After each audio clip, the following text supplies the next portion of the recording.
بسم اللہ الرحمن الرحیم۔ السلام علیکم ورحمۃ اللہ وبرکاتہ۔ دوستو، حضرت سیدنا ابراہیم علیہ السلام کی عمر مبارک 86 برس ہو چکی تھی، تاہم اولاد کی نعمت سے محروم تھے۔ ایک دن مناجات سحر کے وقت بڑے ہی رقت کے ساتھ اپنے رب کے حضور کچھ اس طرح دعا مانگی: اے میرے رب، مجھے نیکوکار فرزند عطا فرما۔ دوستو، لبھائے خلیل سے نکلی ہوئی دعا فوراً ہی بارگاہ رب العزت میں شرف قبولیت سے سرفراز ہوئی اور عالم قدس سے آواز آئی: ہم نے ایک سمجھدار لڑکے کی انہیں خوشخبری دی۔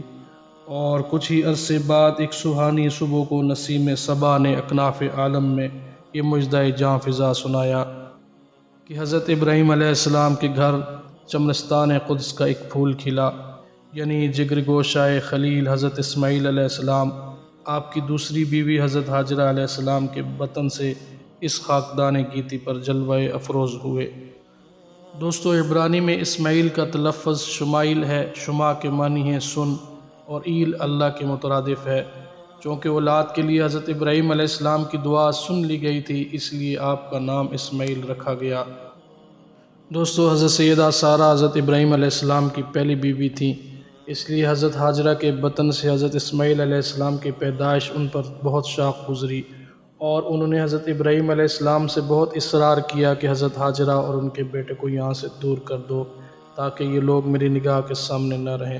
حضرت ابراہیم علیہ السلام کو یہ بات بہت ناگوار گزری، مگر بارگاہ الہی سے جب حکم ہوا تو حضرت ابراہیم علیہ السلام اپنی رفیقہ حیات حضرت ہاجرہ اور اپنے شیرخوار صاحبزادے حضرت اسماعیل علیہ السلام کو اپنے ہمراہ لے کر چل پڑے۔ دوستو، 3 افراد پر مشتمل یہ نورانی قافلہ شب و روز چلتا رہا۔ آخر ایک دن پہاڑیوں کے ایک وسیع دامن میں پہنچا اور وہیں ٹھہر گیا۔ کچھ ہی فاصلے پر ٹوٹی ہوئی دیواروں کے کچھ نشانات نظر آئے۔ حضرت سیدنا ابراہیم علیہ السلام نے فرط ادب سے اپنا سر جھکا دیا اور اپنے رفیقہ حیات ہاجرہ سے کہا کہ دیکھو، روئے زمین پر یہی خدائے ذوالجلال کا محترم گھر خانہ خدا ہے، یہی کائنات ارضی کا مرکز تعظیم ہے، یہی ابن آدم کی معزز پیشانیوں کی سجدہ گاہ ہے، اور پھر یہی ہمارے سفر کی آخری منزل ہے۔ دوستو، اس کے بعد حضرت سیدنا ابراہیم علیہ السلام نے انتہائی عجز و نیاز کے ساتھ ٹوٹی ہوئی دیواروں کے سامنے ہاتھ اٹھا کر یہ رقت انگیز دعا مانگی: اے پروردگار، تیرے محترم گھر کے قریب ایک بے آب و گیا وادی میں اپنا کنبہ آباد کر رہا ہوں تاکہ وہ نماز پڑھیں اور تیرے گھر کو سجدوں سے بسائیں، بس تو لوگوں کے دلوں کو ایسا کر دے کہ وہ ان کی طرف مائل ہو جائیں اور انہیں پھلوں کا ذوق عطا کر کے وہ تیرا شکر ادا کریں۔ دوستو، برستے ہوئے آنسوؤں کے ساتھ حضرت سیدنا ابراہیم علیہ السلام نے یہ دعا مانگی اور اپنا سارا کنبہ خدا کی امان میں چھوڑ کر بیت المقدس چلے گئے۔ دوستو، ذرا سوچئے، ایک لک و دک صحرا، تپتے ہوئے کوہسار اور اسباب زندگی سے بے نیاز وادی، ایسے سنسان ماحول میں اپنے بچے کو تن تنہا چھوڑ جانا کس کا کردار ہو سکتا ہے؟ جو کوئی آپ سے خدا کی چارہ ساز قدرتوں کا تماشائی ہو، خدا پر اعتماد کامل کی ایسی مثال دنیا کی کسی تاریخ میں نہیں ملتی۔ دوستو، حضرت سیدنا ابراہیم علیہ السلام جب جانے لگے تو حضرت ہاجرہ نے انہیں روک کر پوچھا کہ ہمیں اس بیاباں میں چھوڑ کر کہاں چل دیے؟ حضرت ابراہیم علیہ السلام کی خاموشی پر حضرت ہاجرہ نے استفسار کیا کہ کیا یہ میرے رب کے حکم سے ہے؟ تو حضرت ابراہیم علیہ السلام نے اثبات میں جواب دیا۔ تب ہاجرہ علیہ السلام نے انہیں جانے دیا اور فرمایا کہ اللہ ہمارے لیے کافی ہے۔ حضرت سیدنا ابراہیم علیہ السلام کے جانے کے بعد حضرت ہاجرہ چند روز تک مشکیزہ سے پانی پیتی رہیں اور کھجوروں پر گزارا کرتی رہیں، اور حضرت سیدنا اسماعیل علیہ السلام کو دودھ پلاتی رہیں۔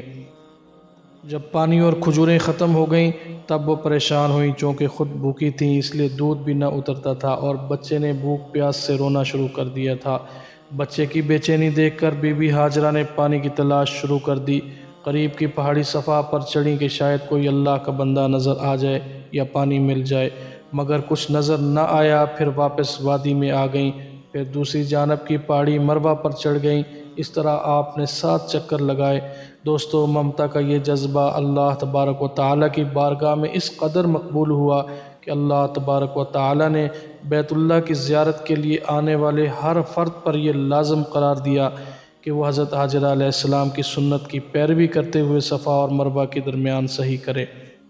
دوستو تلاش و جستجو پر مشتمل اس عمل کی قبولیت کا ایک اشارہ یہ بھی تھا کہ 7ویں چکر میں حضرت بی بی ہاجرہ بچے کے پاس جب واپس آئیں تو دیکھا کہ جس جگہ حضرت سیدنا اسماعیل علیہ السلام روتے ہوئے ایڑیاں رگڑ رہے تھے وہاں سے ایک چشمہ جاری ہو گیا ہے، اور یہ چشمہ آج بھی موجود ہے۔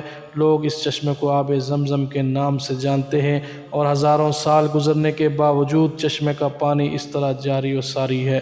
اللہ تبارک و تعالی نے اس میں مخلوق کے لیے شفا رکھی ہے۔ دوستو حضرت ہاجرہ نے اللہ رب العزت کا شکر ادا کرتے ہوئے بچے کو پانی پلایا اور اپنی پیاس بجھائی۔ اس وقت اللہ تبارک و تعالیٰ کا ایک فرشتہ حاضر ہوا اور اس نے کہا، خوف اور غم نہ کر، اللہ تبارک و تعالیٰ تجھ کو اور بچے کو ضائع نہ کرے گا۔ یہ مقام بیت اللہ ہے جس کی تعمیر اس بچے اور اس کے باپ نے کرنی ہے۔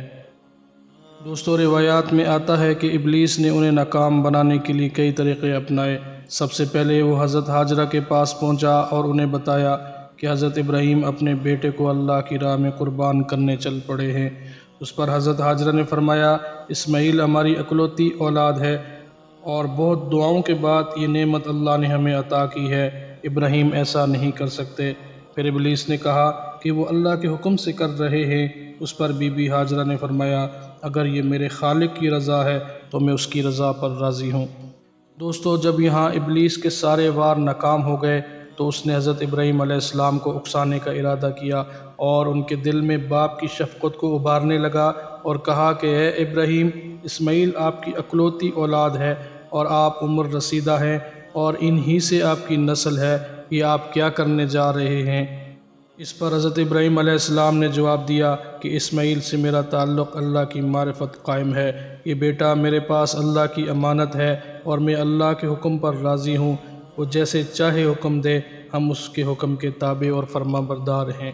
آپ علیہ السلام کے جواب سے ابلیس کو سخت مایوسی ہوئی، لیکن اس نے حکم الہی کی تعمیل سے انہیں باز رکھنے کی کوشش جاری رکھی، حتیٰ کہ اس نے حضرت اسماعیل علیہ السلام کو بہکایا، مگر وہ اپنے مقصد پر ڈٹے رہے۔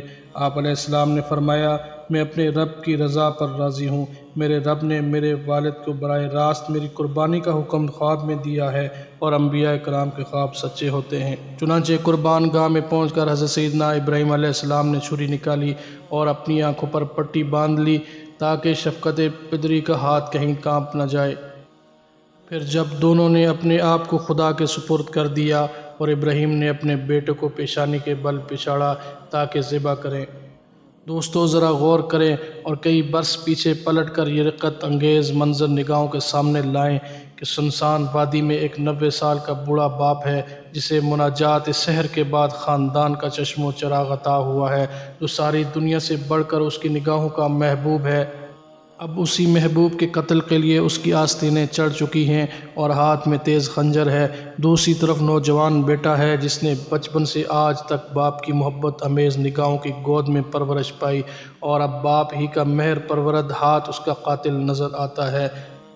دوستو دوسری طرف ملائکہ قدس، فضائے آسمانی اور عالم کائنات یہ حیرت انگیز تماشا دیکھ رہے تھے کہ دفتن جبرائیل علیہ السلام کی جھنکار سے منا کی خاموش وادی کا سکوت ٹوٹا اور عالم قدس سے آواز آئی، اور ہم نے انہیں آواز دی کہ اے ابراہیم، بلا شبہ تم نے اپنا خواب سچ کر دکھایا، ہم اپنے نیکوکار بندوں کو ایسا ہی صلہ دیا کرتے ہیں۔ یقیناً یہ ایک کھلی ہوئی آزمائش تھی اور ہم نے ایک بڑا ذبیحہ اسماعیل کے اوپر سے نثار کر دیا اور آنے والی نسلوں میں ان کی یادگار قائم کر دی۔ سلام و ابراہیم جیسے مخلص دوست پر۔ دوستو تاریخ گواہ ہے کہ حضرت ابراہیم علیہ السلام نے آنکھوں پر پٹی باندھ کر بیٹے کے حلق پر پوری طاقت کے ساتھ چھری چلائی، لیکن مشیت الہی درمیان میں حائل ہو گئی اور حضرت جبرائیل علیہ السلام نے نہایت سرعت کے ساتھ حضرت اسماعیل علیہ السلام کو سرکا کر ان کی جگہ ایک بہشتی دمبا رکھ دیا، اور یہ خدا کے نام پہ پہلا خون تھا جس سے منا کی وادی لالہ زار ہوئی۔ دوستو فیروز بخت پیغمبر زادے نے جس استقلال، جس عزم اور جس حیرت خیز ایثار سے اپنے آپ کو قربانی کے لیے پیش کیا، اس کا صلہ یہی تھا کہ رسم قربانی قیامت تک اس کے نام کی یادگار بن جائے۔